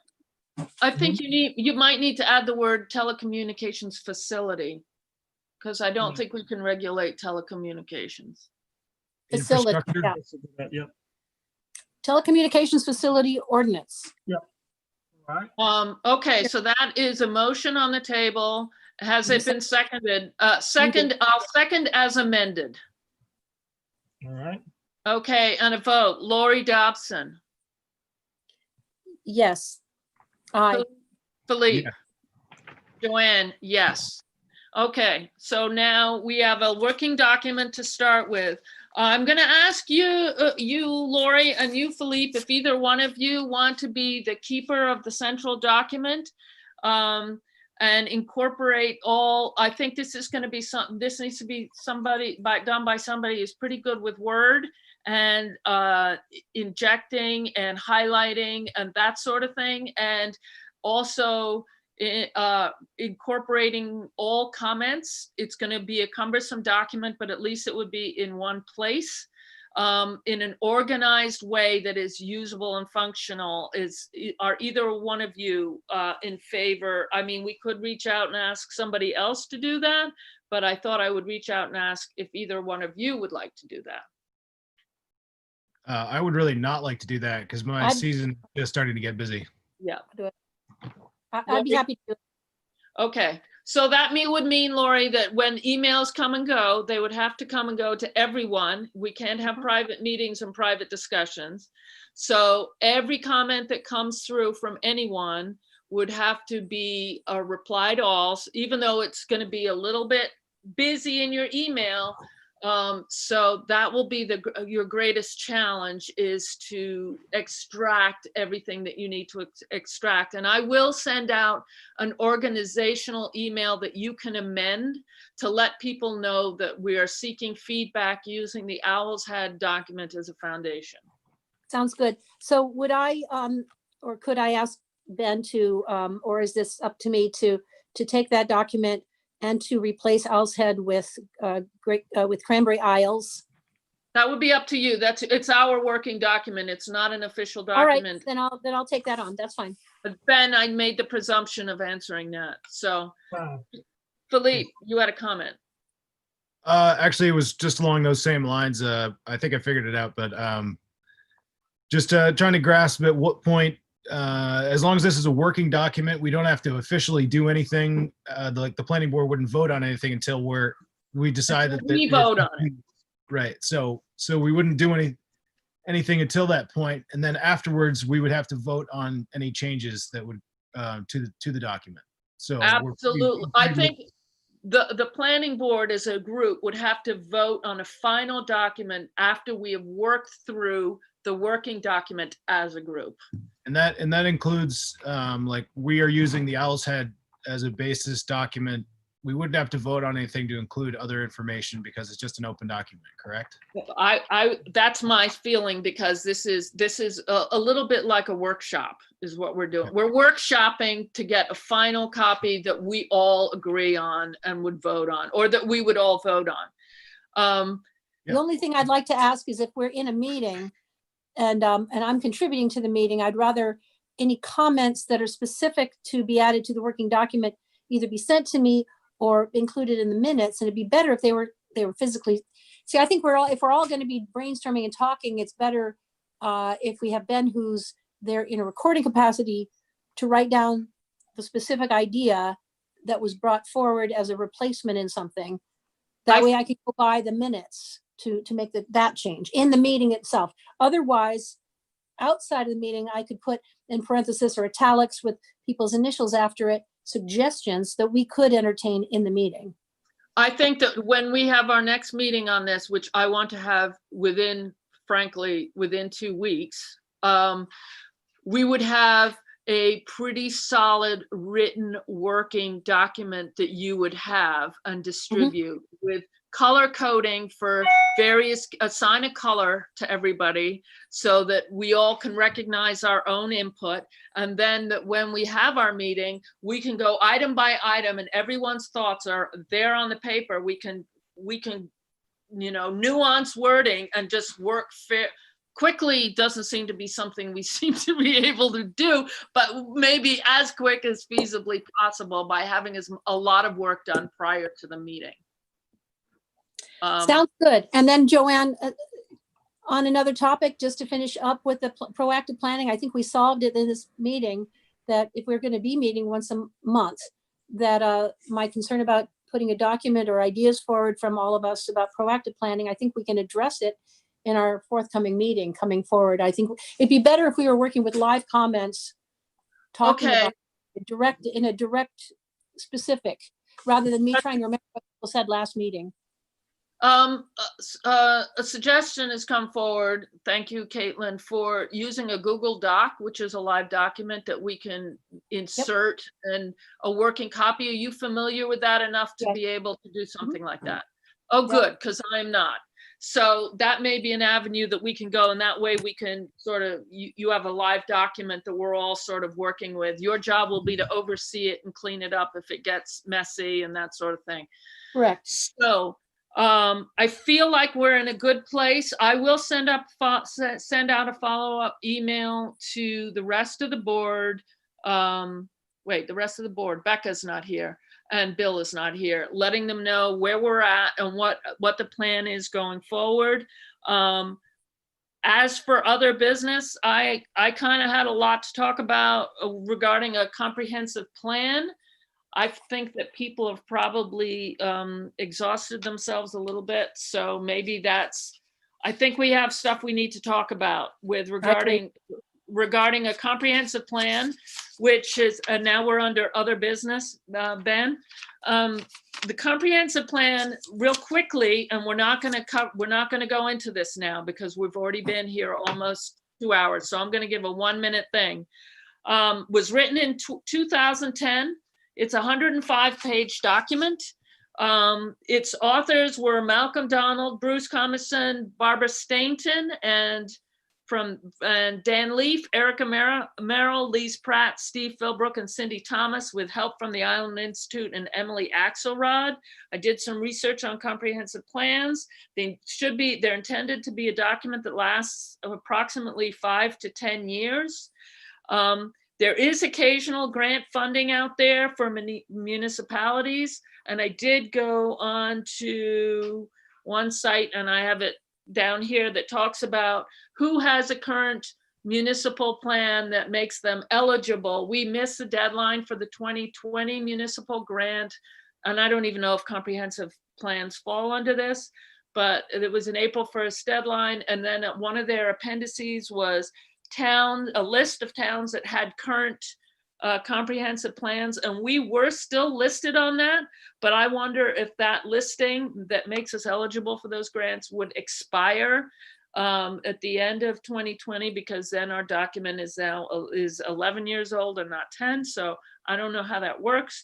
Those are things to keep in mind if we're going to really push forward to update our comprehensive plan, as you have suggested, Dennis, that we really need to get on this and we really need to move forward.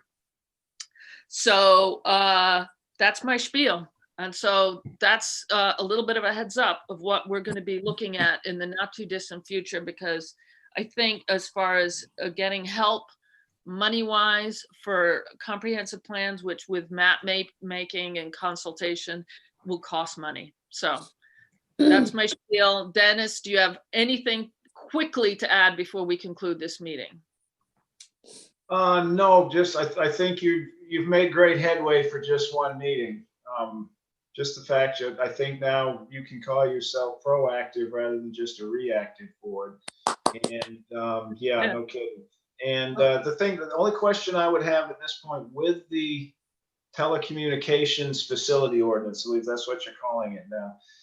Do you not want to be able to have some control over any kind of tower. Windmill is a good example. I always get a kick how they make these 150-foot cell towers look like trees, but then you go up to Route 9 and there's a whole mountainside covered with windmills. It just looks like.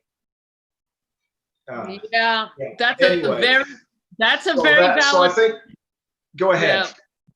That's a very valid point because it's not a telecommunication, and it's also a point Philippe brought up, because I think that that's an extremely valid point, and maybe even how we label the ordinance is that in and of itself, and our definitions are really going to matter. So as But Joanne? Yes. Could I just say, I think we could make it a separate ordinance. And the reason suggesting that we focus on telecom is because that's sort of the threat. I mean, I don't see other kinds of tower companies out there coming in on us and doing a massive thing in a short amount of time. So I just would think it might be better if we were just specific to the telecom industry right now. But I don't know if that's a danger or not. I mean, I don't know. I would far rather, to use an unfortunate phrase, kill two birds with one stone and Okay. have height restrictions, which I think is the main thrust of a lot of people's objections, is to have these giant things sticking out of the top of our island to be seen from miles and miles away. As an aside, how tall, I know there is a current wind turbine out on the islands. How tall is that wind turbine? Does anyone know? I would guess it's 50 feet. 50 feet. Okay. Maybe taller. You can see it from the ground. So if that is, let's say between 50 and 75, and the current tower in our gravel pit, which is 100 feet, but the gravel pit is actually low. So even though the tower is 100 feet, it has a starting point of, I don't know, 20 feet maybe. So maybe that would be, if it were sitting on higher ground, about 125 feet, if it were truly measured. So these are things that we need to talk in our exchanges of emails about the labeling of our document, our definitions, what we want to include. So we have a lot of material to cover, and I suggest that we do this via our email chain. As far as our next meeting, in an interest of making, we've cut this meeting is now 2 hours. I want people's continued interest. I want them to keep returning, which means we cannot have 3 and 4 hour meetings because people will drop like flies. So I really want to end this meeting and say no more than 90 minutes to 2 hours tops. And I think we need to meet again within a 2-week period. Ben, can you accommodate that? Yeah, I can send out something to get a couple of dates from people. Okay, so if everyone feels all set, I'd like to adjourn this meeting. I feel like we covered a lot. We took two hours of everybody's working day, and I do not want to exceed that. So any comments? When's our next meeting? When's our next meeting? It's going to send out an email to check dates. Okay. Any other thoughts, Philippe? Nope, I think we can take care of everything else. I just, I'll put this in email, but commercial should be a big helping definition with what we're planning on doing. Yeah. So we'll all start our working document. You could do it from home, from your laptop, without worrying about time frame, but let's try and keep the communication going. And I thank you all for your attendance, and I make a motion that we adjourn. Seconded. Okay, Bill, your vote. Oh, Bill's not even here. Philippe, your vote. Yes. Lori. Yes. Joanne, yes. Thank you, Dennis. Thank you, Ben. And Thank we'll see you. Good next meeting. time. Very productive. Later. Bye, everybody. Bye.